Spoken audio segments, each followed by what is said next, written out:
Iš Šventosios Evangelijos pagal Luką. Anuo metu, kai kuriems žmonėms, kurie pasitikėjo savo teisumo, o kitų niekino, Jėzus pasakė palyginimą. Du žmonės atėjo į šventyklą melstis.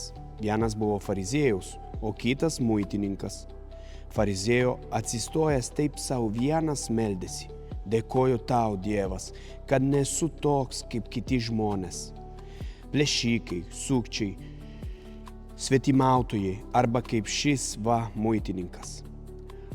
Aš pasninkauju 2 kartus per savaitę, atiduodu 10 iš visko, ką įsigijau.